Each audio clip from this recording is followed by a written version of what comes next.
ప్రమాద బాధితులకు ఇచ్చిన హామీని కూడా నిలుపుకోలేక తన అసమర్థతను సీఎం రేవంత్ రెడ్డి మరోసారి చాటుకున్నారని BRS deputy floor leader Harish Rao విమర్శించారు.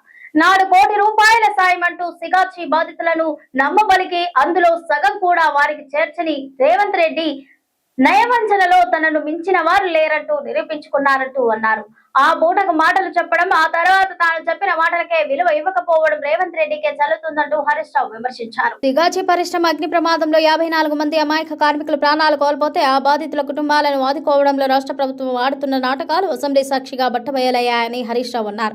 ప్రమాదం జరిగిన వెంటనే ఘటనా స్థలానికి వెళ్లిన ముఖ్యమంత్రి రేవంత్ రెడ్డి, మంత్రులు వివేక్, దామోదర్ రాజనరసింహ మృతదేహాల సాక్షిగా ఒక్కో కుటుంబానికి ₹1 కోటి పరిహారం ఇస్తామని ఆర్భాటంగా ప్రకటించారని తెలిపారు. కానీ ఇదంతా కంటి తుడుపు చర్య అని, బాధితులకు జరిగిన న్యాయం శూన్యమని ప్రభుత్వం అసెంబ్లీలో ఇచ్చిన లిఖిత పూర్వక సమాధానంతో తేటతెల్లమైందని పేర్కొన్నారు. మాట ఇచ్చి తప్పడం ముఖ్యమంత్రి రేవంత్ రెడ్డికి అలవాటుగా మారిందనడానికి ఈ ఘటనే నిదర్శనమంటూ వ్యాఖ్యానించారు.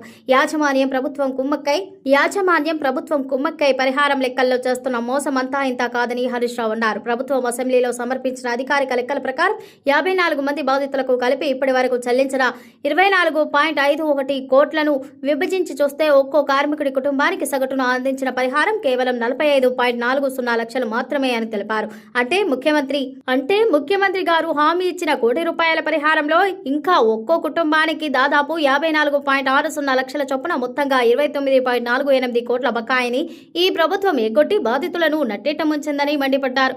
కోట్లు ఇస్తామని గొప్పలు చెప్పి ఇప్పటి వరకు రాష్ట్ర ప్రభుత్వం ఒక్క బాధిత కుటుంబానికి ₹1,00,000 మాత్రమే చెల్లించడం అత్యంత శోచనీయమని అన్నారు. మరి ముఖ్యమంత్రి, మంత్రులు హామీ ఇచ్చిన ₹1 కోటి పరిహారం ఎవరిస్తారంటూ హరీష్ రావు ప్రశ్నించారు. ఆ డబ్బు ఎగ్గొట్టి కాంగ్రెస్ ప్రభుత్వం జారుకోవాలని చూస్తోందని అన్నారు. దిక్కుతోచని స్థితిలో ఉన్న ఆ పేద బాధిత కుటుంబాలను గాలికి వదిలేశారంటూ మండిపడ్డారు. ఇక్కడ మరో మోసం దాగుందని విమర్శించారు. యాజమాన్యం తాము 40 నుంచి 42 లక్షలు ఇస్తామని కోర్టుల ముందు ఒప్పుకొందని చెప్పారు.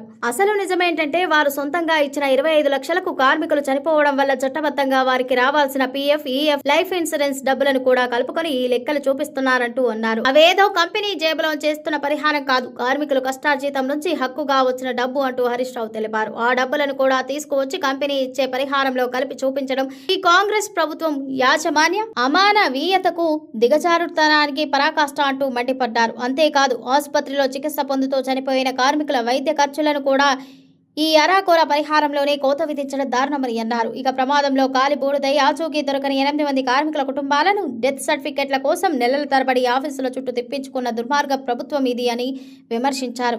ఇది కేవలం ఒక ప్రమాదం కాదు, యాజమాన్యం నిర్లక్ష్యంతో జరిగిన సామూహిక హత్య అని హరీష్ రావు అన్నారు. ఫ్యాక్టరీలో భద్రతా ప్రమాణాలు గాలి కొదిలేశారని విచారణలో ఆధారాలతో సహా స్పష్టంగా తేలిందని చెప్పారు. 818 HP సామర్థ్యాన్ని మాత్రమే అనుమతి తీసుకుని అక్రమంగా 1777 HPకి యంత్రాలను పెంచేశారు.